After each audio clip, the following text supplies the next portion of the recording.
आज हम डिस्कस करेंगे कोलाइडल स्टेट। देखिए, जो सॉल्यूशन में जो पार्टिकल्स हैं उनके साइज़ के अकॉर्डिंग हम डिफरेंट सॉल्यूशंस को 3 पार्ट में डिवाइड कर सकते हैं: true solution, colloidal solution and suspension. ये जो फर्स्ट डायग्राम है ये ट्रू सॉल्यूशन का है। ट्रू सॉल्यूशन उसे कहेंगे जिसमें जो पार्टिकल साइज़ है वो लेस देन 1 नैनोमीटर होगा, ठीक है, या फिर लेस देन, अगर मैं एंगस्ट्रम के टर्म में बात करूं तो ये होगा 10 एंगस्ट्रम से छोटा। अगर पार्टिकल का साइज़ है तो वो किस में आएगा? ट्रू सॉल्यूशन में। जो ये सेकंड पिक्चर आपको दिखाई दे रहा है ये है कोलाइडल सॉल्यूशन का, ठीक है। इसमें जो पार्टिकल साइज़ है वो है 1 नैनोमीटर से 1000 नैनोमीटर, या आप कह सकते हो 10 एंगस्ट्रम से 1000 एंगस्ट्रम, ठीक है। और अगर पार्टिकल साइज़ बहुत बड़ा है तो वो सॉल्यूशन आपका कहलाएगा सस्पेंशन। इसमें जो पार्टिकल साइज़ होगा वो होगा मोर देन 1000 नैनोमीटर। तो according to the size of the particles हम सॉल्यूशन को 3 कैटेगरी में डिवाइड कर सकते हैं। और हमने जो डिस्कस करना है इस चैप्टर में वो करना है कोलाइडल सॉल्यूशन। तो अब हम जब कोलाइडल सॉल्यूशन की बात करेंगे तो आपको 2 टर्म्स बार बार आएंगे आपके पास, एक तो डिस्पर्स फेज और एक डिस्पर्जन मीडियम। देखिए, जो सॉल्यूशन होता है आप सभी को पता है उसमें 2 कंपोनेंट होते हैं, एक तो सॉल्यूट और एक सोलवेंट। ओके, यहाँ पर केवल डिफरेंस ये है कि इस कोलाइडल सॉल्यूशन को अलग से डिस्कस करने के लिए हमने सॉल्यूट को रिप्लेस कर दिया डिस्पर्स फेज से और सोलवेंट को रिप्लेस कर दिया डिस्पर्जन मीडियम से, ठीक है। तो डिस्पर्स फेज है क्या? डिस्पर्स फेज सॉल्यूट की तरह काम करेगा और इसका मतलब है the substance which is distributed in the dispersion medium, जो कि डिस्पर्जन मीडियम में फैला हुआ वो सब्सटेंस वो कहलाएगा मेरा डिस्पर्स फेज, ठीक है। और डिस्पर्जन मीडियम क्या होगा मेरा? वो मीडियम जिसमें आपका सब्सटेंस डिस्पर्स है, सब्सटेंस फैला हुआ। कौन सा सब्सटेंस आपका? जो डिस्पर्स फेज है वो फैला है, तो वो क्या कहलाएगा आपका? Dispersion medium. अगर मैं सिंपल बात करूं, जैसे शुगर है, यदि आप उसको किस में डिसोल्व कर दो? वाटर में, तो वाटर तो होगा आपका डिस्पर्जन मीडियम और शुगर क्या होगा आपका? Disperse phase. ये मैंने एक एग्जांपल लिया है, ठीक है। अब हम डिस्कस करेंगे इसकी प्रॉपर्टीज़ कोलाइडल सॉल्यूशन की। सबसे पहले बात आती है इसकी नेचर क्या है, ठीक है।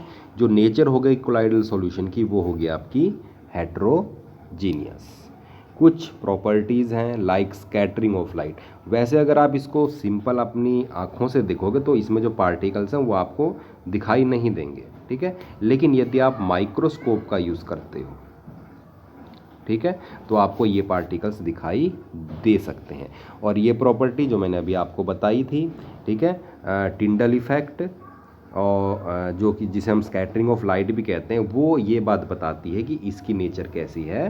होमोजीनियस। क्योंकि टिंडल इफेक्ट तभी शो किया जाता है जब नेचर कैसी हो? हेट्रोजीनियस। सेकंड, ये हम डिस्कस कर चुके हैं पार्टिकल साइज, ठीक है। जो पार्टिकल साइज होगा वो कितना होगा? 1 नैनोमीटर से 1000 नैनोमीटर। यदि आप एंगस्ट्रम में कन्वर्ट करना चाहते हो तो 10 एंगस्ट्रम से 10,000 एंगस्ट्रम। ये है पार्टिकल साइज।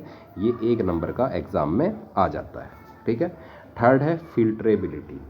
फिल्ट्रेबिलिटी का मतलब क्या आप इसको फिल्टर कर सकते हैं? जी हाँ, कर सकते हैं यदि सिंपल फिल्टर पेपर हो, ठीक है।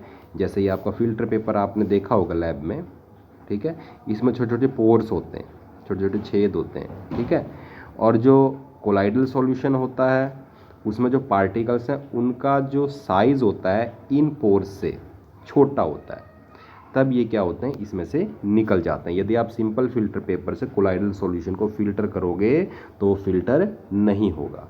लेकिन यदि आप क्या लोगे? एनिमल मेम्ब्रेन, जैसे कि पिग्स ब्लैडर, जो उसका यूरिनल पार्ट है वो पिग का, ठीक है, उसको आप फिल्टर के लिए यूज़ कर सकते हैं, ठीक है। तो उसमें जो पोर्स होंगे पिग्स ब्लैडर में वो छोटे होंगे, इतने छोटे होंगे कि आपका जो कोलाइडल पार्टिकल्स हैं वो उसमें से पास नहीं होंगे, ठीक है। नेक्स्ट पॉइंट है आपका सेटिंग, ठीक है। काफ़ी छोटा साइज़ है कोलाइडल पार्टिकल्स का, आपको पता है, तो इन पर जो ग्रेविटेशनल फोर्स है, ठीक है, वो भी अप्लाई नहीं होता। तो इसके जो पार्टिकल्स हैं ये कभी भी सेटल डाउन नहीं होते। तो इसका मतलब ये जो कोलाइडल सॉल्यूशन है ये कैसा है, इट इज़ स्टेबल, ओके। उससे नेक्स्ट है विजिबिलिटी, ठीक है। मैंने आपको स्टार्टिंग में ही बताया था पार्टिकल्स बहुत छोटे होते हैं, आप अपनी आँखों से नहीं देख सकते, लेकिन यदि आप अल्ट्रा माइक्रोस्कोप का यूज़ करोगे तो आप डिस्पर्स फेज के पार्टिकल्स को देख सकते हैं। नेक्स्ट पॉइंट है आपका डिफ्यूज़न। डिफ्यूज़न का मतलब होता है मिक्सिंग ऑफ टू सब्सटेंसेस, ठीक है। तो ये डिफ्यूज़ होते हैं, दो सॉल्यूशन कोलाइडल डिफ्यूज़ होते हैं, लेकिन जो डिफ्यूज़न का जो रेट है वो कैसा है, स्लो है, ठीक है। जो सबसे ज़्यादा जो डिफ्यूज़न रेट है वो है ट्रू सॉल्यूशन में, क्योंकि ट्रू सॉल्यूशन में साइज़ कैसा होता है, बहुत छोटा होता है पार्टिकल्स का, ठीक है। तो जितना बड़ा साइज़ होगा डिफ्यूज़न क्या होगी उतनी ही कम होगी, ठीक है। जैसे सस्पेंशन है, सस्पेंशन के केस में हम कह सकते हैं डिफ्यूज़न का रेट कैसा होगा, सबसे कम होगा, क्योंकि पार्टिकल साइज़ बहुत बड़े होते हैं, ठीक है। तो आपस में मिक्स होने में उन्हें टाइम लगता है।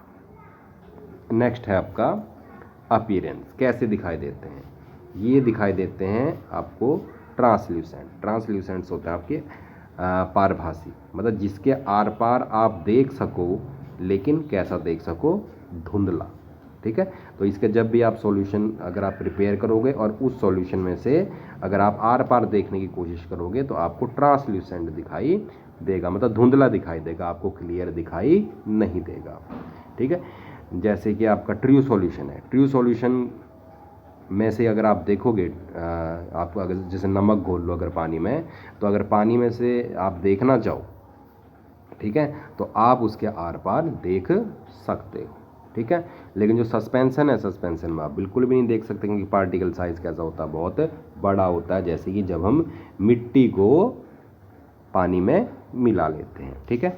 नेक्स्ट टाइम हम करेंगे क्लासिफिकेशन ऑफ कोलोइड।